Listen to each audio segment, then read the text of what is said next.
When I was having coffee with my mother this morning, I reminded her that she was a really good putter and asked her if she could remember why it was that she was so good at the game. She had fantastic hands. She was a very good artist, big and strong hands, and so, of course, those are great assets as a putter.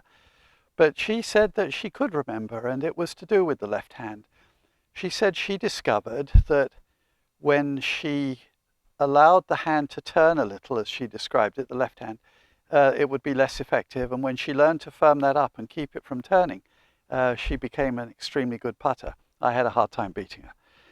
And it occurred to me to mention how technology is trying to control that as well. One of the things you see nowadays amongst the champion golfers is these very big grips. It used to be that we made putting grips out of leather and rubber and paper, and if you tried to make them that size, then they would, of course, just be too heavy and ruin the balance of the club. So they experimented with very wide grips that were very flat-fronted so that they minimized the amount of material there. It was a spatula grip, but that was outlawed actually because it was thought to give too much of an advantage, interestingly. So now fast forward to the modern materials, and you have materials now that are light yet firm enough so they're not squishy, and that means that they can be made very wide. Now the benefit is this: if the surface of your hand is farther from the center axis of the putter grip, then any change in the orientation of the club, or left hand as my mother described it, would be more detectable. Your hand is moving farther. And so a great benefit to controlling that hand and your putting. So bigger grips, experiment with them, allow you to control your left hand like my mother.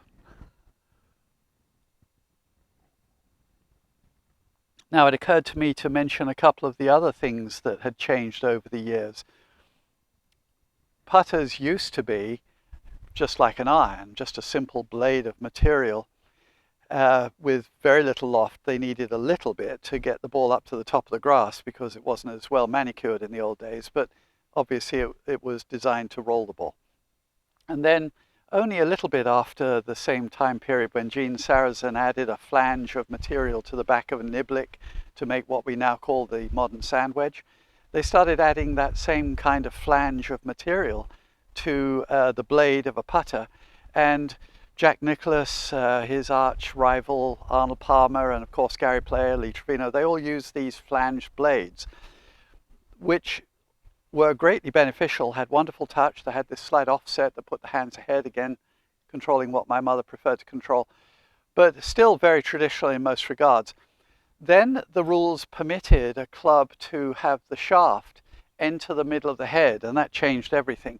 The rules for all the other clubs in the bag, the other 13, are very specific. You can't enter the shaft, the axis of the shaft, more than 3/8 of an inch from the heel of the club on an iron, or 5/8 with a wood. And the reason is simple. It's the nature of the game. If the head of the club is one side of the shaft, as is traditional, it has to turn like a gate. And if we put the shaft in the middle, it becomes more like croquet. It changes the whole flavor. So it was permitted with putters. And along came in the 60s a putter made by a very innovative man called Karsten in Arizona. And he came up with this ping answer, which was adopted by my childhood hero, Tony Jacklin, who went on to win the British Open in '69 and the US Open in 1970 with this club. And here you can see where things start to get really elaborate. The axis of the shaft enters down the club now.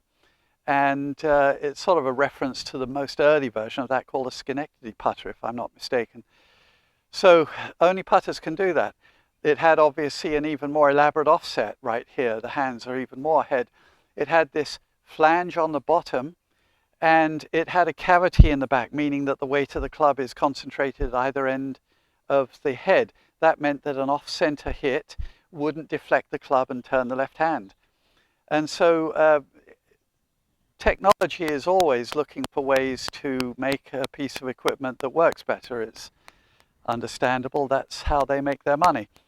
And the rules are constantly saying, well, we're not sure that that's going to be permissible. It changes the flavor of the game too much. And another example of that is with these very long clubs.